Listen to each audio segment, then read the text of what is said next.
Selamat datang di channel podcast Biarin Dong. Mari kita sambut podcaster yang paling tidak kita tunggu, Bima Kuru dan Arin. Oplok oplok oplok, tepuk tangan. Yeay, tepuk tangan, prok prok prok. Halo, kembali lagi bersama kami Biarin Bima dong. Kuru dan Arin. Oke, kali ini kita mau bahas film apa nih Pak Bim? Film kali ini kita akan bahas trilogi film Fear Street. Fear Street. Horor remaja gitu ya. Iya, kurang lebih begitu. Fear Street ini Gimana? Mau ngomong apa? Fear Street ini apa? Fear Street ini kan tadi udah di mention tuh trilogi. Jadi ada 3 series. Bukan. 3 film ya. Ada 3 film maksudnya. Kalau yang udah nonton pasti tahu kan. Jadi Fear Street yang pertama itu ada Fear Street 1994. Lalu yang kedua ada Fear Street 1978. Dan yang terakhir itu Fear Street 1666. Nah, Namanya juga trilogi ya, jadi cuma 3. Iya, betul. Ini Fear Street ini ceritanya dari 3 film itu berarti sambung menyambung ya? Kalau dia triloginya gitu. Yoi. Oke, ini tentang apa sih Pak Bim? Tadi kan udah di Ada clue. Ada clue. Tadi kan kamu udah ngomong tuh kalau tentang apa horor remaja gitu ya. Aku ya, Iya, dan kamu. kamu. Saya dan Anda. Oke, lanjut. Agak asing aja namanya kamu. Terus gimana dong? Gue? Loh. Oke, lanjut Pak Bim, lanjut. Ini mengisahkan tentang sebuah kutukan di sebuah kota. Kalau di film awal yang Fear Street 1994 di awal-awal itu nggak ngira sih kalau ternyata kutukannya itu sudah lama gitu ya di kota itu. Oh, sebentar Pak Bim, maaf nih motong ya. Sukanya motong-motong deh. Iya, kan biar bisa dimasak jadi dipotong-potong dulu kan. Film trilogi Fear Street ini urutannya gimana dulu sih? Kan tadi Pak Bim cerita nih, yang di film 1994 gitu-gitu. Nah, mungkin karena ada 3 film ini urutannya gimana? Fear Street karena trilogi itu tadi kan ada 3. Betul? Ya, oke. Yang pertama itu Fear Street 1994. Awal cerita bermula ketika sebuah adegan pembunuhan di mall. Jadi ada cewek kasir gitu, aku lupa namanya. Dia itu berteman dengan kasir sebelah ya. Namanya Sepertinya iya. Cowok itu Ryan apa Brian ya? Ryan. Ryan. Nah, tiba-tiba nggak tahu ceritanya gimana, cewek itu setelah nutup tokonya dikejar-kejar pembunuh bertopeng. Ya. Lalu akhirnya ketangkap lalu dibunuh itu kan, agak gore juga sini, ditusuk-tusuk gitu. Terus si cewek bisa membuka topeng Pembunuhnya itu ya. Ternyata temennya sendiri. Si Ryan itu. Terus adegan berlanjut, si Ryan ditembak polisi mungkin atau satpam mall. Pokoknya si pembunuh akhirnya juga mati. Iya. Nah, terus beredar berita bahwa si pembunuh ini semacam kelainan jiwa gitu ya, kata si sheriff setempat hasil penyelidikannya. Lalu cerita berlanjut mengenai bukan perselisihan sih, tapi perbedaan. Jadi ada di mall tersebut berlokasi di sebuah kota bernama Shadyside. Nah, bertetanggaan dengan Shadyside itu ada kota bernama Sunnyvale. Lalu ceritanya itu berlanjut mengenai sebuah sekolah dari Shadyside yang berkunjung ke Sunnyvale untuk melakukan semacam kelas meeting atau jadi perlombaan olahraga gitulah, naik bis. Nah, dari perjalanan itu terlihat jelas bahwa perbedaan antara 2 kota itu. Jadi ketika berangkat itu mulai dari berangkat dari Shadyside ya, itu kan kotanya lebih bukan kota, malah kayak desa gitu ya, suram, gelap, terus rumahnya itu sederhana dari kayu-kayu gitu, di halamannya banyak semak belukarnya.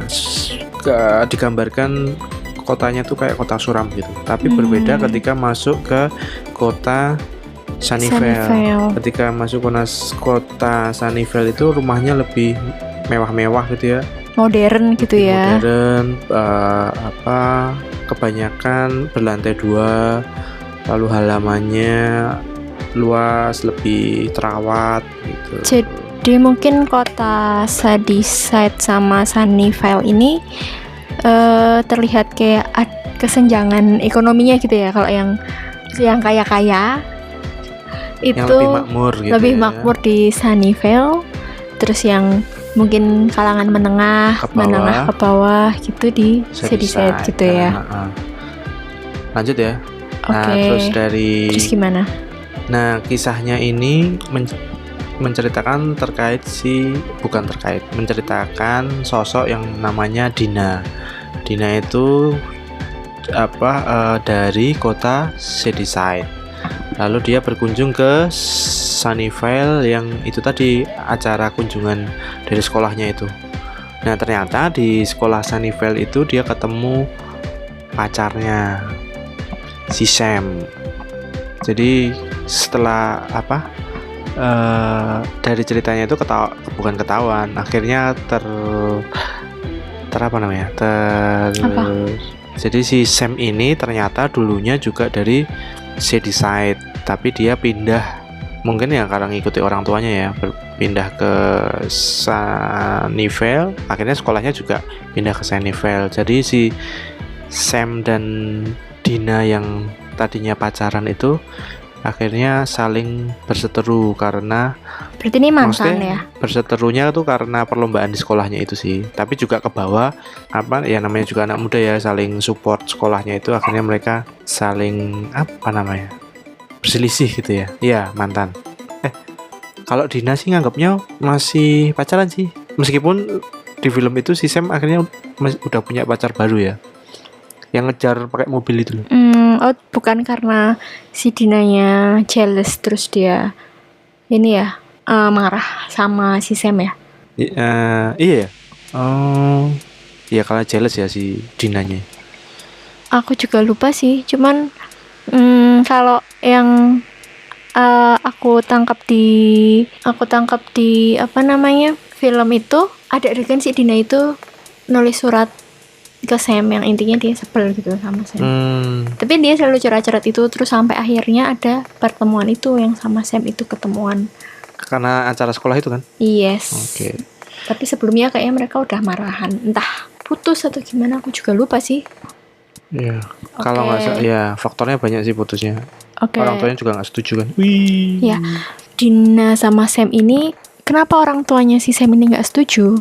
Sam ini namanya tuh Samantha, panggilannya Sam. Jadi Dina sama Sam ini bisa dibilang lesbi gitu ya. Oke. Iya sih. Nah itu, terus seperti tadi Pak Pim bilang, setelah di Sunnyvale, si siapa namanya? Si Sam ini udah punya pacar lagi. Tapi cowok. Yes, cowok pacarnya di sana. Lanjut Pak Bim. Sampai mana tuh? Iya.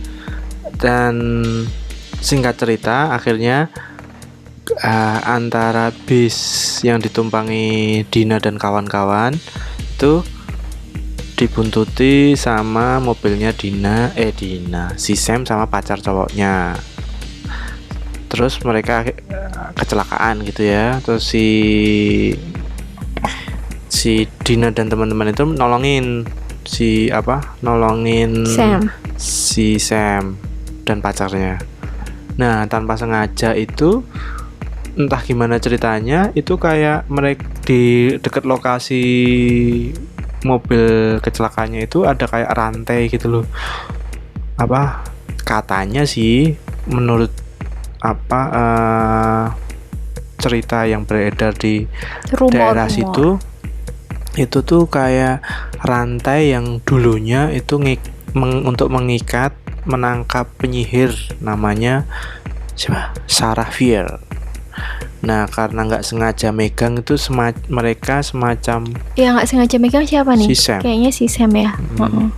Nah, nggak sengaja megang dan darahnya si Sam itu netes ke rantainya itu. Jadi kayak mimisan kan karena kecelakaan, terus nggak tahu kebentur apa, mimisan gitu kan, terus kayak ada darah yang netes gitu. Nah, semenjak itu tuh kayak si Sam itu dihantui atau gimana ya? Ya gitulah. Jadi kayak mulai dari cerita itu tuh misteri atau kehororan dari film itu di film ini mulai banyak muncul. Itu kurang lebih sih itu.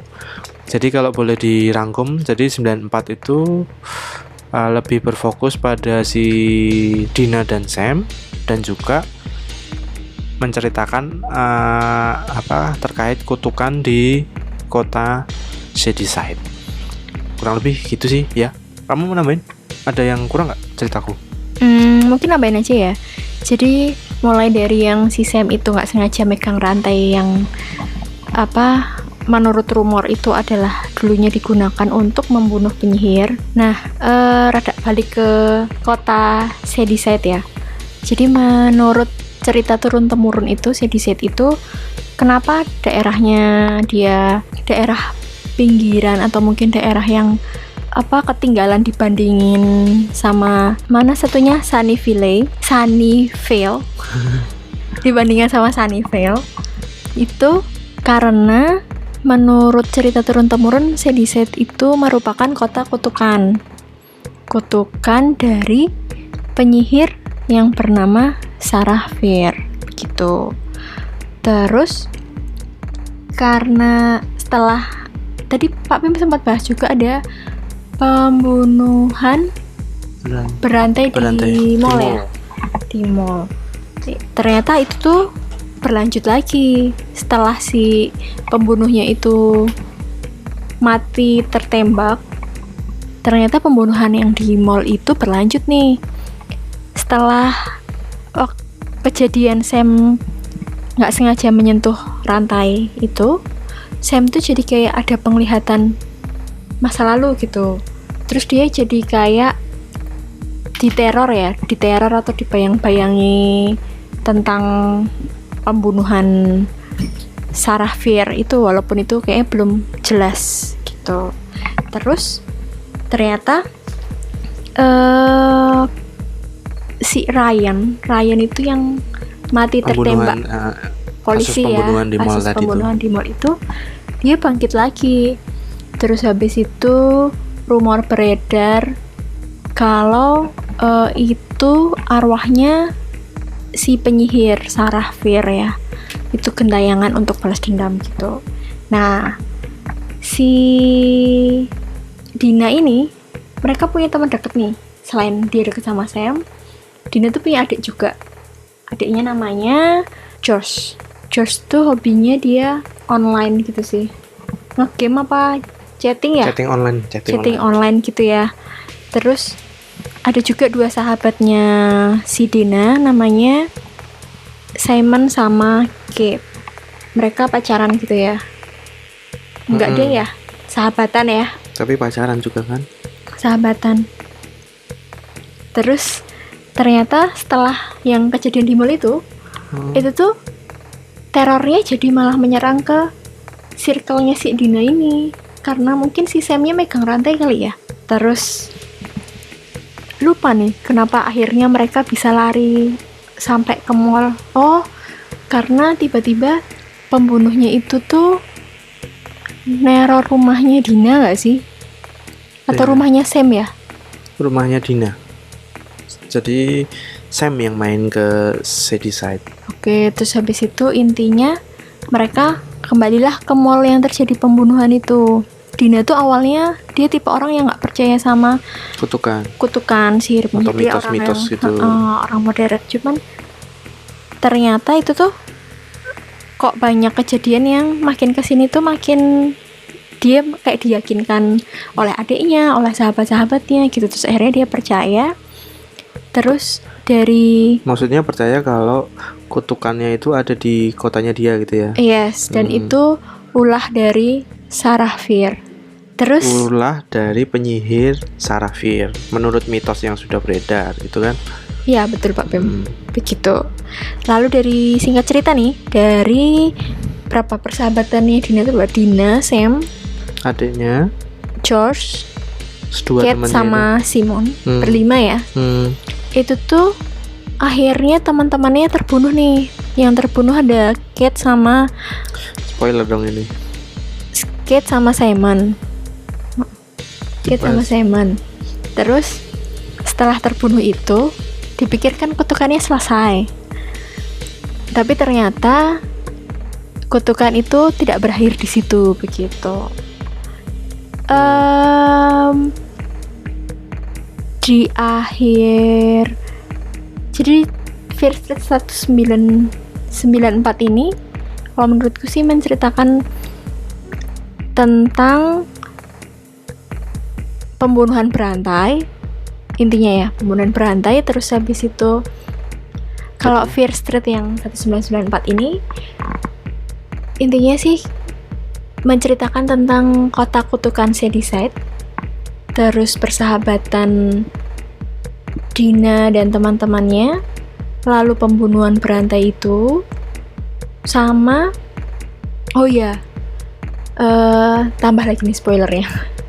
Jadi pas mereka dikejar sama pembunuhnya yang bangkit lagi tuh si Ryan ya, bangkit lagi itu, adiknya itu nemuin satu artikel kalau karena ini kan cerita turun-temurun ya, kalau zaman dulu tuh ada korban pembunuhan yang selamat, namanya Di potongan berita itu ditulisnya si Berman. Nah, terus mereka mencari cara buat menghubungi si Berman kan, tapi ternyata setelah si Sam membaca lebih teliti lagi tuh, Katanya di berita di berita itu disampaikan si Berman yang akhirnya itu selamat, tapi tetap akhirnya dia meninggal. Jadi mereka kayak putus asa tuh loh, wah terus gimana nih cara terbebasnya gitu. Nyatanya si Berman-nya juga meninggal. Jadi itu sebenarnya mereka mau tanya ya, si Berman ini bisa lolos dari kutukannya itu gimana gitu kan, atau lolos dari buruan para pembunuh, bukan ya? Ya itulah pokoknya mau tanya gimana sih bisa menyelesaikan atau mengakhiri pembunuhan berantai itu ini ya. Tapi ternyata teror di pembunuhan berita berantai. tersebut, di clipping yang didapat adiknya Dina itu, ternyata si Berman-nya ditulis di akhir beritanya itu dia ternyata udah meninggal. Nah iya, dan kayaknya tuh pembunuhnya itu tuh juga ngejar ke Sam ya. Iya nggak sih? Ya yang karena itu tadi di awal Sam Megang rantai dan itu nggak ya. sengaja darahnya netes di situ. Nah terus bukan entah gimana sih, sebetulnya ada ya di cerita itu kenapanya Singkat akhirnya cerita, pembunuhannya itu berhenti. Mereka mikir itu tuh aman gitu kan, si Sam aman, terus habis itu Dina aman, dan pokoknya adiknya aman ya, gitu. pokoknya mereka udah lega lah lepas dari teror pembunuhan itu. Tapi ternyata terus si Dinanya ini nih mau kencan lagi nih sama Sam secara diam-diam. Settingnya lanjut ke rumahnya si Sam. Rumahnya Dina. Jadi malam itu si Sam ke rumahnya Dina, tapi ternyata tidak seperti yang mereka pikirkan. Malah si Samnya kesurupan dan terjadi lagi membunuhnya itu. Nah kelanjutannya gimana itu ada di Fear Street 1978. Nah, sebelum masuk 1978, kaitannya apa nih antara 1994 sama 178? Oh iya. Di akhir ceritanya 1994 itu ternyata ada satu sosok yang menelpon rumahnya Dina. Setelah ditanya, "Kamu siapa?" Itu ternyata si penelpon itu bilangnya, "Aku si Berman." Terus, bukannya si Berman udah mati ya? Si Berman itu yang di artikel yang Di clipping itu. itu kan. Jadinya si Dinanya juga agak nggak percaya karena kan di clippingnya itu dia udah mati kan. Gitu. Terus akhirnya film berhenti di situ. Lanjut ke Fear Street 178. Ya, gantian dong, Bu. Kamu cerita, Bu. 178 itu ceritanya tentang apa, Bu? Fear Street 1978 itu nyambung nih sama yang 994. Jadi 994 itu di akhirnya kan mereka gengnya Dina dihubungin sama si Berman. Nah, terus di 978 itu akhirnya si Dina itu datanglah ke rumahnya yang katanya si Berman itu. Intinya mau minta petunjuk karena untuk menyelamatkan temannya ini ya, si Sam yang masih kesurupan dan dia akan membunuh orang-orang di dekatnya kayaknya ya. Atau mungkin malah orang-orang yang dibunuh itu nggak semua sih, kayaknya milih-milih nggak sih orang-orang nggak tertentu tahu antara gitu. milih-milih atau random juga nggak tahu sih. Yang Ya. dibunuh itu yang dari kota Shadyside gitu nggak sih? Iya, Shadyside.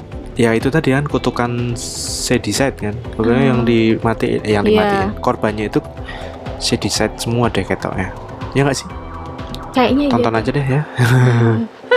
Terspoiler. Spoilernya kita nanggung ya. Terus habis itu ketemulah mereka sama si Berman.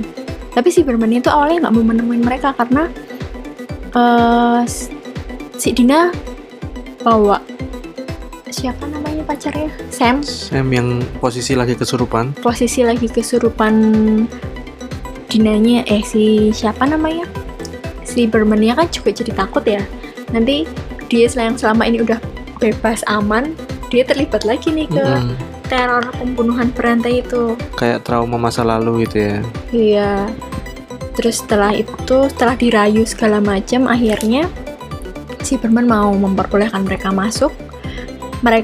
Yang dimaksud mereka itu si Sam, terus si Dina sama adiknya Dina, si George ya. Terus akhirnya si Berman itu menceritakan kejadian gimana dia bisa selamat. Kejadiannya itu adalah di tahun 1978. Makanya ini judul filmnya Fear Street 1978 karena lebih banyak latar ceritanya di kejadian 1978 saat si Berman itu masih remaja. Waktu itu ada camp Nightwing. Itu kayak perkemahan antara warga atau para pemuda remaja. Ya, pemuda dan remaja gitu ya. Pemuda dan remaja dari Shadyside dan Sunnyvale gitu. Hampir mirip kayak yang 94 ya. Kalau 94 itu kayak perlombaan gitu kan. Iya, classmate gitu ya. Classmate tapi perlombaan sepak bola atau apa gitu ya. Iya, kalau yang ini camping tapi juga cuma 2 kota itu doang kan.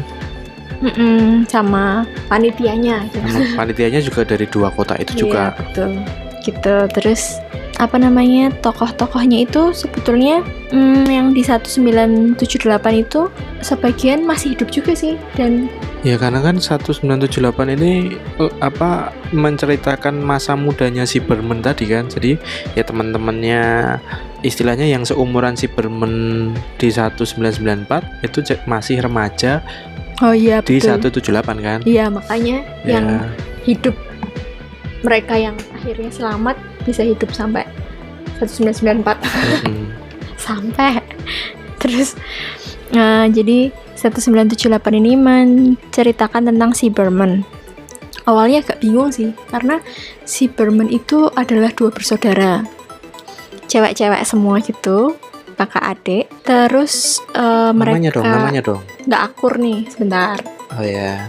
Nah, si kakak ini namanya adalah Cindy Berman dan si adiknya namanya Ziggy Berman. Waktu itu ada kayak, mungkin kalau kayak sekarang kayak pramuka terus ada jurit malam gitu kali ya. Kalau zaman sekarang mungkin. Jadi kayak ada permainan gitu di malam hari gitu. Terus ada pos-pos gitu. Nah, mereka semua menyebar. Tapi ternyata itu malah awal mula terjadinya teror pembunuhan gitu. Terus gimana Pak Pim? Aku agak lupa nih ceritanya. Jadi si kakak adik ini ikut di camping itu tadi kan, tapi si kakak, si Cindy Berman itu dia lebih jadi panitia. Terus karena mungkin dia udah pemuda gitu ya, lebih tua betul, gitu kan, betul. sama teman-temannya itu lebih jadi panitianya. Kalau si Sigi yang mungkin umuran SMP begitu, jadi peserta. Jadi pesertanya itu mungkin kalau di Indonesia itu SMP ke bawah, jadi SMP sama SD. Terus panitianya itu umuran SMA gitu ya, pokoknya sebelum kuliah. Si Berman sama Sigi itu kan kakak adik, mereka punya permasalahan, punya ceritanya masing-masing meskipun di camp. Jadi kan karena satu panitia, satu peserta. Si Sigi, si adik itu ternyata dia agak nggak akur gitu dengan beberapa teman yang lain, jadi kayak dibully gitu. Terus akhirnya karena dibully, jadi korban bully gitu, dia punya luka di lengan karena sempat kena korek api. Nah, terus ada kekerasan juga gitu ya. Iya, karena pembuliannya itu. Terus kalau si kakaknya, dia itu punya masalah juga dengan teman dekatnya, cewek itu yang, jadi dia sama si Cindy Berman sama pacarnya Tommy itu, mereka lagi kerja bareng gitu, bersihin beberapa tempat yang di camp itu. Panitia yang benar-benar kerja gitu. Nah, taat aturan. Temennya aku lupa namanya. Temennya yang sepasang itu malah mereka mesra-mesraan. Terus singkat cerita ketahuan dan ngedrugs juga ya. Ketahuan Cindy, mereka dimarahin gitu.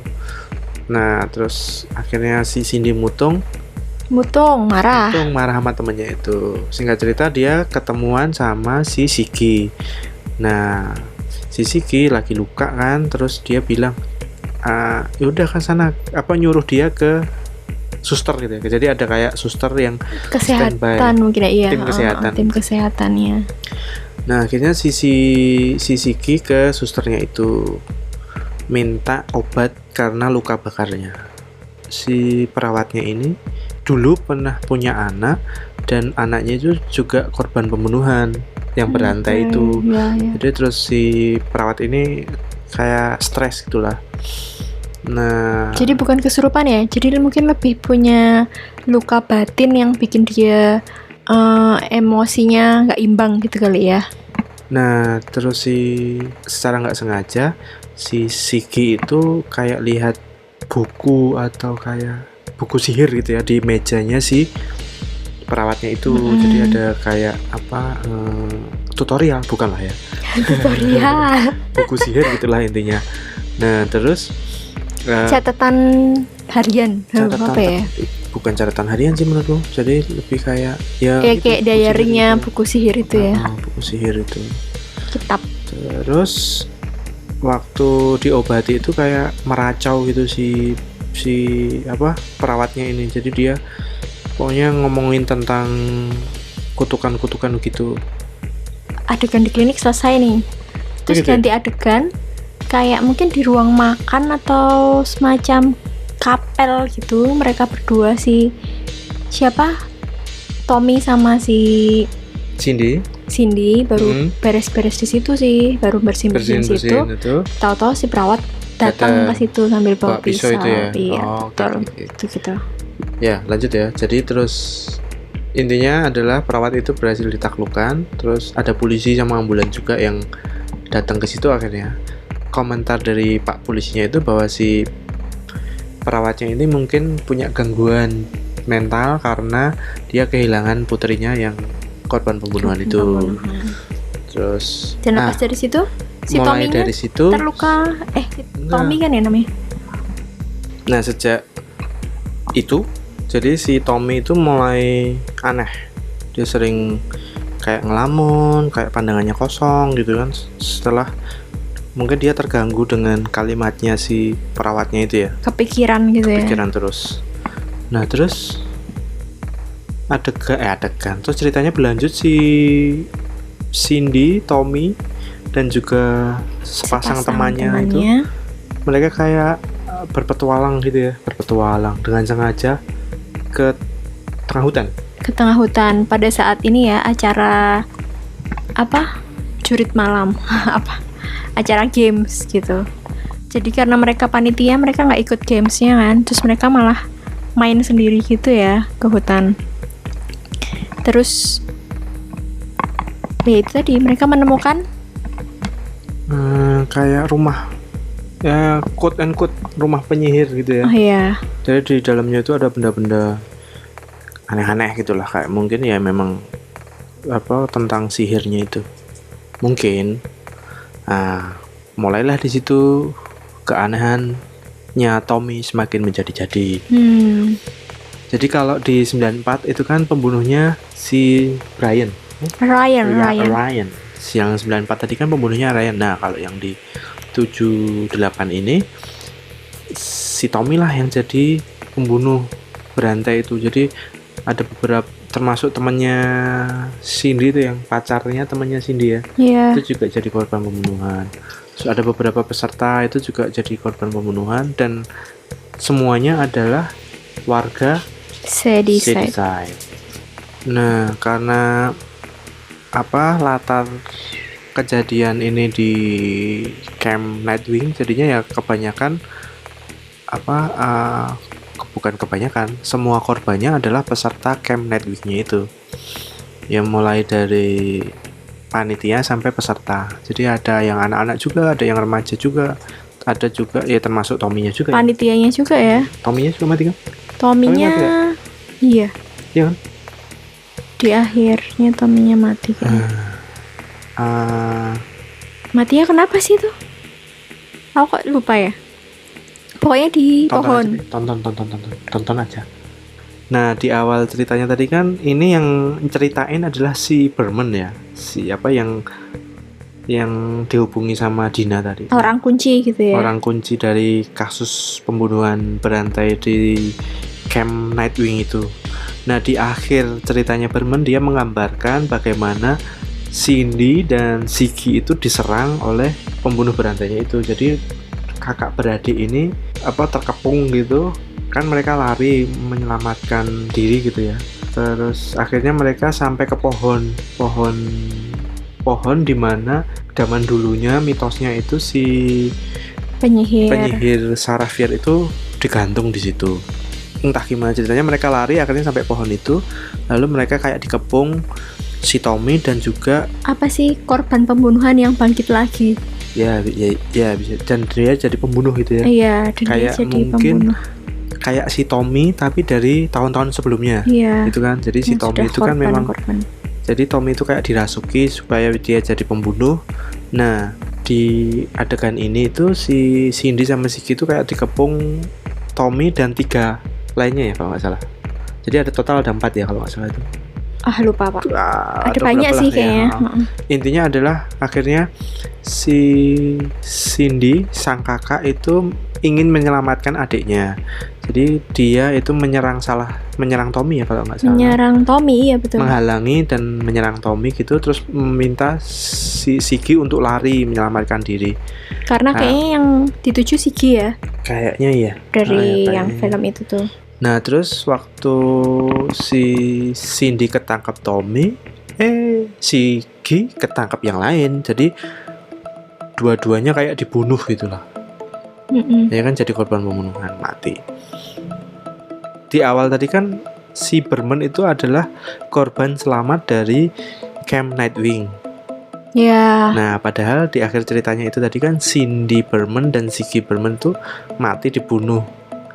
Nah, siapakah si Berman sebenarnya? Tonton aja, itu plot twistnya.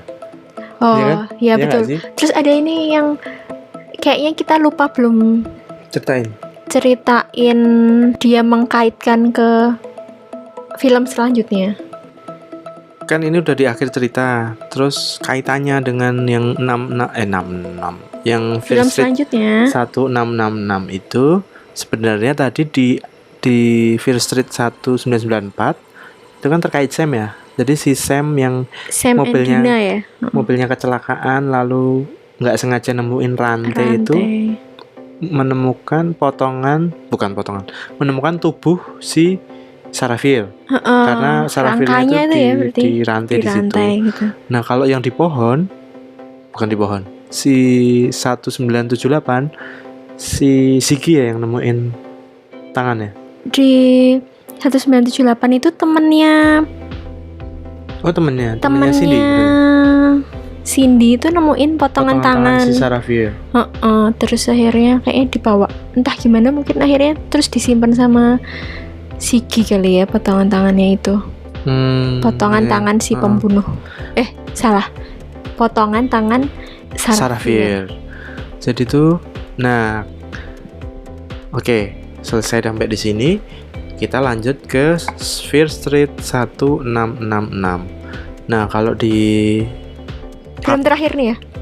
Part ketiga dari trilogi ini adalah yang terakhir. Oke, iya. Jadi kalau yang Fear Street 166 ini menceritakan awal mula atau kisah kutukan di Shadyside ini bermula dan apa kaitannya dengan Sarafir. Iya, sama penyelesaian kutukan ya. Nah, awal mulanya itu karena tadi ya, antara potongan tubuh Sarafir dan potongan tangannya itu disatukan oleh Dina.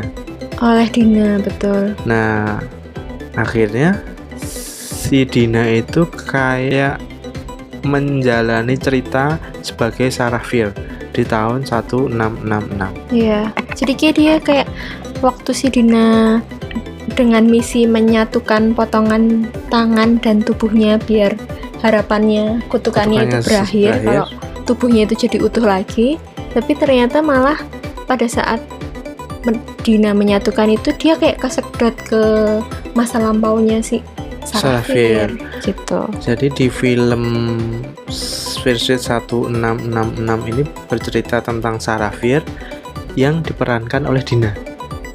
Jadi seolah Dina itu melakoni hidup Sarafir gitu ya. Iya, betul. Jadi awal mulanya Sarafir itu tinggal di sebuah kota. Memang settingnya kolosal gitu ya. Jadi awal Shadyside, kota Shadyside. Malah belum jadi Shadyside ya, Mas. Katanya namanya apa tuh? Udah di Shadyside belum ya? Aku lupa ya. Ya intinya Union apa? Di desa itulah ya. Nah, si Dina. Nah, anehnya. Nggak tahu sih aneh apa enggak. Menurutku aneh sih. Karena Dina sebagai Sarafir itu di tahun 666 itu juga udah pacaran sama si Sam kan? Iya, jadi tapi dengan nama yang berbeda. Hubungannya juga cewek sama cewek juga, dan di situ juga si ibunya si Sam nggak setuju. Mungkin. Ya kan? Iya, mungkin karena Sam itu anak pendeta. Iya betul. Mungkin nggak tahu sih ini sangkut benang merah apa enggak, cuman menurut subjektivitas kami aja bisa jadi nih kenapa akhirnya Dina yang kejadian, maksudnya di 994 kenapa si Dina sama Sam nih yang kejadian, terus yang menyatukan itu si Dina karena ternyata waktu Dina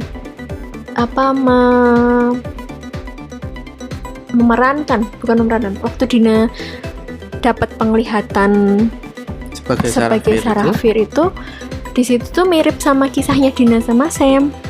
Dina kalau yang di zaman 994 Dina ketemu Sam, mereka pacaran sama-sama cewek dan orang tuanya si Sam nggak setuju.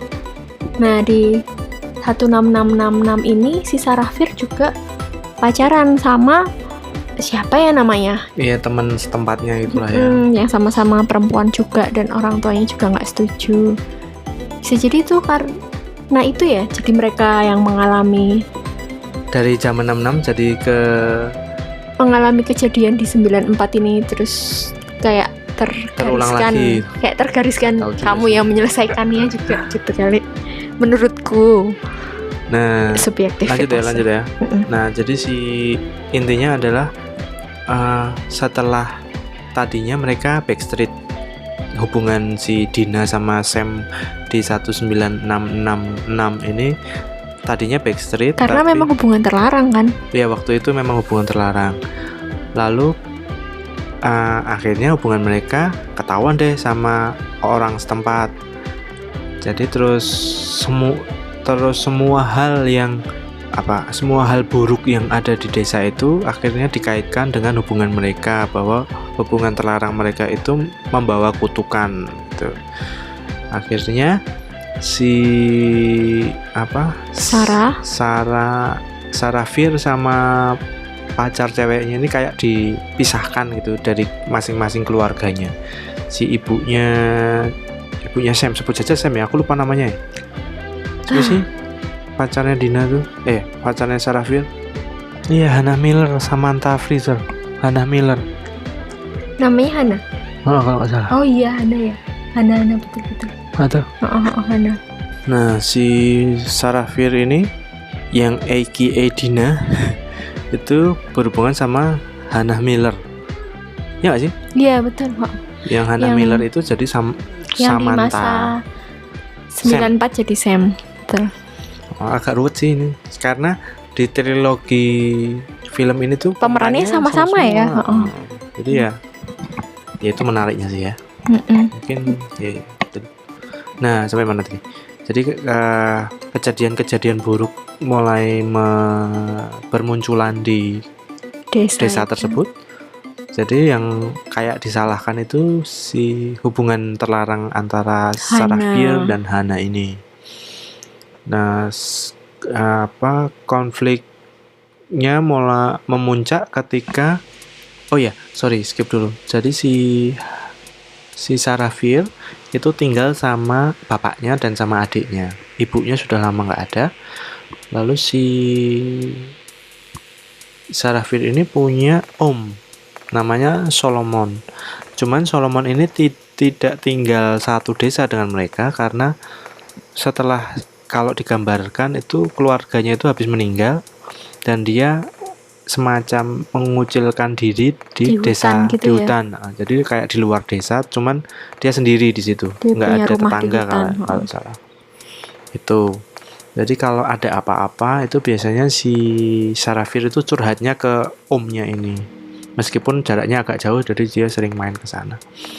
Nah, kembali lagi ke nggak desanya. Jauh-jauh banget sih, omnya masih muda kok. Hubungannya nggak jauh sama muda tuh apa? Nggak jauh-jauh banget sih, omnya masih muda kok. Omnya jaraknya jauh kan? Rumahnya? Oh, rumah. Aku pikir jarak umur. Rumahnya, Bos. Oh, oke. Kan beda desa itu. Oh iya. Maaf. Nah, tadi mana? Sampai nggak jauh jarak rumahnya. Ya, jauh. Iya. Jauh. Jarak rumahnya jauh. Karena si Sarafir harus melewati sungai, masuk desa dan sebagainya. Masuk hutan. Keluar desa, masuk hutan. Ya. Lalu balik lagi ke desanya si Sarafir. Konfliknya itu bukan bermula, tapi puncak konfliknya itu ketika bapaknya Sam yang salah, bapaknya Hannah. Oh iya, bapaknya ini Hannah. Ini kan latarnya ya, ini karena Sarah. 1666 itu bapaknya Hannah tiba-tiba berperilaku aneh, sering ngomong sendiri, lalu sering ngalamun sendiri. Nah, bapaknya ini sebenarnya dia di desa itu sebagai pendeta gitu ya, pastor di desa itu. Yang dihormatin gitu ya. Suatu hari ada beberapa anak dan juga adiknya si Sarafir itu tiba-tiba menghilang. Ada beberapa orang tuh menginfo bahwa si anak-anak ini tuh dikumpulkan Pak Pendetanya di gereja dan itu ditutup dari dalam. Nggak tahu sekolah minggu atau apa ya. Cuman tuh atau sekolah Senin gitu. Atau sekolah. Tapi dari luar itu kayak nggak ada kegiatan gitu loh. Jadi orang-orang tuh berkumpul di depan gereja untuk mau mendobrak masuk gitu. Terus dan keluarganya Pak Pendeta pun nggak bisa masuk ya? Ya karena dikunci itu. Iya, maksudnya walaupun mereka keluarganya tuh tetap nggak ketemu pendetanya juga gitu. Terus akhirnya beberapa bapak-bapak itu mencoba memaksa masuk dari pintu lain, didobrak. Akhirnya didobrak, lalu masuk, dan ternyata singkat cerita adalah si pendeta ini membunuh anak-anak yang ada di dalam gereja itu ya. Iya. Jadi membunuhnya pun sadis ya. Kalau dipikir Pak Pendetanya pun juga melakukan hal yang sama. Tapi dia nggak mati ya? Aneh ya. Itu sih. Tapi malah pendetanya itu matinya di tangan salah satu bapak-bapak desa itu ya, ditusuk itu kan akhirnya Iya. di dalam gereja itu karena mau menyerang si Sarafir. Nah, salah satu korban anak-anak itu juga adalah adiknya si Sarafir itu. Makanya dia sedih banget ketika tahu kalau adiknya juga mati di situ. Terus singkat cerita lagi, si beberapa warga desa itu kayak bikin rapat mendadak. Kenapa kok tiba-tiba desa kita kayak gini? Terus akhirnya beberapa orang itu berpendapat bahwa si Sarafir lah yang asal mula ya, membuat desa itu kayak dikutuk gitu. Jadi banyak kesialan terjadi dan puncaknya pembunuhan anak-anak itu. Para penduduk desa mengaitkannya dengan si Sarafirnya sama si Hana, hubungan terlarangnya mereka. Tapi itu kan tertuduhnya adalah si Sarafir itu sebagai kayak penyihir. Iya, jadi dia punya ilmu hitam gitu. Dia dan Hana. Karena mereka berdua punya hubungan ilmu hitam, terus mereka berhubungan mereka dikaitkan gitu. dengan karena mereka istilahnya karena mereka berpacaran, mereka dikaitkan sama-sama punya ilmu hitam gitu kan. Iya. Oh gitu kan. Nah tapi si Tit ini sih sebetulnya kita agak beda nih. Kalau aku nangkepnya yang di 666 nih, penduduk desa ini mau menumbalkan dua-duanya, Hana sama Sarafir, karena mereka hubungan terlarangnya mereka itu dianggapnya adalah sebagai mengundang kesialan, iblis, ilmu hitam itu tadi. Jadi mau menumbalkan keduanya, makanya kan si Hananya lebih gampang tertangkapnya waktu itu. Terus Sarafirnya kabur. Dia kabur karena tadinya dia mau menanggung sama si Hana. Terus si Hananya kan bilang nggak usah sih, kamu kabur aja gitu. Terus habis itu si Hananya tetap di kampungnya itu ya. Dia udah ditahan si Hananya. Terus tiba-tiba si Sarafir tuh jadi kayak terinspirasi tuh loh. Dia nggak mau kehilangan Hana kan. Jadi dia kayak oke, orang-orang tuh menuduh dia penyihir, yaudah deh aku tak cariin. Terus dia cerita terus dia kabur ke rumah pamannya, omnya si Salomon itu. Si Sarafir akhirnya kabur ke hutan. Sarafir lari ke hutan lalu ke pantai. Enggak, Sarafir kabur kan. Terus dia kabur ke hutan, dia ke rumahnya pamannya Salomon itu namanya.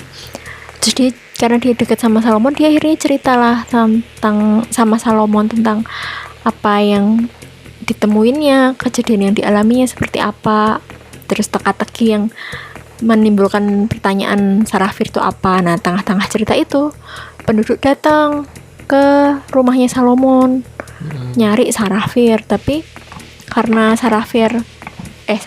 karena si Salomon yang melindungi Sarafir nih, Sarafir suruh sembunyi. Terus Salomon ngadepin para penduduk desa. Dia bilang kalau Sarafir nggak di sini, dia sendirian gitu. Terus di lain sisi, waktu Sarafir sembunyi di rumah itu, dia kayak nemuin tempat rahasia gitu di rumahnya Salomon kan. Terus di tempat rahasia itu dia menemukan sesuatu nih, Sarafir, ada keanehan. Terus setelah itu si Salomon nyusulin Sarafir di tempat itu. Mereka sempat berantem. Terus di tengah berantemnya itu tangannya Sarafir dipotong sama Salomon gitu. Terus habis itu si Salomon, terus Sarafir takut kan, dia sempat kabur gitu. Dia muncullah di gereja, kabur, terus tahu-tahu muncul di gereja gitu, di gereja yang tempat Pak Pendeta membantai beberapa anak muda desa. Terus akhirnya dia kayak udahlah, aku pengen menyerahkan diri aja ke warga, si Sarahnya gitu. Salomon nyusulin Sarah. Terus Salomonnya sebelum Sarah mengakui kalau dia penyihir nih, si Salomon udah ambil alih dulu. Dia bilang ke warga, jadi kayak seakan Salomon itu jadi pahlawan ya. Ini loh Hero-nya itu ya? aku udah nemu ini, Sarafir nih emang beneran penyihirnya. Terus dikasihin ke warga gitu Untuk diadili. Terus akhirnya Sarafirnya dirantai ya, dirantai-rantai, digantung di pohon. Nah tapi sebelum digantung, dia kan nggak pengen nih kalau cintanya si siapa namanya, Hana. Oh ya, Hana. Si Hana itu ikut mati, jadi dia menyelamatkan Hana. Dia bilang kalau penyihirnya itu cuma dia, si Hana tuh bukan, dia cuma korban gitu, dia melibatkan Hana aja kayak gitu. Jadi dia minta ke warga, ya udah yang dihukum dia aja karena Hana tuh bukan penyihir gitu. Terus dia dirantai-rantai, digantung gitu ya. Gitu. Terus setelah kejadian gantung itu, si Dinanya kembali sadar, kembali ke 94. Ya sih, salah ya? Bentar. Nah, waktu digantung itu si penduduk desanya kan udah nyiapin kayak kuburan di bawahnya itu kan. Jadi ketika sudah mati digantung, dia langsung dikubur di bawah pohonnya itu. Tapi malam harinya teman-temannya si Sarafir sama juga Hana itu kan merasa kasihan sama Sarafir bahwa sebenarnya tuh dia layak untuk dimakamkan secara terhormat. Akhirnya dari makamnya yang di bawah pohon itu, jenazahnya itu dipindah ke tempat lain. Jadi ada batu di dekat kayak batu besar gitu, dimakamin di situ. Lalu di gemboknya itu ditulisi Sarafir ya namanya kalau nggak salah. Gemboknya itu ditulis namanya Sarafir, lalu dikubur, lalu ada sebuah batu kecil itu sama teman-temannya dikasih tanda kalau di situ dimakamkan Sarafir. Jadi yang tahu makam sebenarnya itu ya si Hana dan temennya mereka gitu yang dekat. Teman main mereka gitu. Tuh sampai di situ cerita part 1 di 1666 selesai. Lanjut ke part 2. Jadi 1666 ini Fear Street 1666. Oh iya betul, Fear Street 166 ini ada 2 part di filmnya itu tuh. Part 1 mengisahkan Sarafir, kisahnya Sarafir. Part 2 mengisahkan masa kini, kembali ke 1994 ya. Settingnya. Iya betul. Dan ceritanya lebih pada bagaimana si Dina dan kawan-kawannya itu dan juga Berman itu menyelesaikan kutukan di desa, di kampung Shadyside itu ya. Iya. Sampai situ aja ya. Kita udah panjang banget ini. Iya. Kalau mau tahu penyihir sebenarnya siapa, ya kuncinya sebenarnya ada di 1666 ini ya. Iya betul. Jadi kayak 1666 ini kunci karena dia mengungkap sejarahnya Sarafir itu siapa, lalu juga bikin penyelesaian, memberikan solusi awal mula ini juga awal mula kutukannya bagaimana. Iya, karena sejarah Sarafir gitu kan. Nah, sejarah Sarafir itu siapa yang menyebabkan kutukan itu, terus juga penyelesaian kutukannya itu untuk mengakhiri kutukan itu caranya seperti apa, itu ada di Fear Street 1666. Gitu teman-teman. Kalau pengen tahu cerita aslinya ya tonton aja ya. Cerita aslinya. Oh iya, saya ini kami yang ceritain ya. Mungkin lebih menarik kalau nonton filmnya. Terus ini dari ketiga film ini yang menarik apa Pak? Kalau aku yang menarik itu karena film ini dipecah-pecah ya jadi 3 sequel. Jadi trilogi ini ya di 994 aku kurang menemukan ada plot twist yang oke. Sebenarnya plot twistnya di mana gitu ya. Di akhir kan sebenarnya. Nah, di Fear Street 78 itu plot twistnya kan lebih ke Berman. Ya, 94 nya juga Berman kali ya. Tapi nggak terlalu wah gitu. siapa lu? Iya, Ya kan? kita masih bingung bertanya-tanya di 1994. Kalau di 166 plot twistnya ternyata orang deket si Dina, bukan, orang deketnya si Berman juga. Penasaran kan? Bingung kan? Nonton aja. Kalau kamu apa yang menarik dari situ? Kalau aku yang menarik dari sini, ya sama sih. Jadi setiap pertama pas nonton 1994 ini, sebetulnya kurang menarik sih aku. Kurang menarik. Aku yang kurang menarik. Kamunya. Salah, kurang tertarik sih karena aku masih bingung ini tuh apa ya, kayak nanggung gitu ceritanya. Bermannya masih hidup gitu doang, terus gimana mau nonton kelanjutannya di 1978 tuh sempet ragu, tapi ternyata waktu ku lanjutin nonton 1978 Fear Street 1978 itu mulai menarik karena ternyata menceritakan tentang si Bermannya itu kan, Yang terus ternyata masih hidup itu. yang ternyata masih hidup dan dia siapa. Terus udah mulai ada pencerahan tentang kutukannya. Kalau di 1994 tuh masih permukaan banget. Jadi masih bingung aja. Kalau 1978 tuh udah mulai ya gini ya. Terus jadi pengen nonton yang awalnya gimana sih kutukannya di 1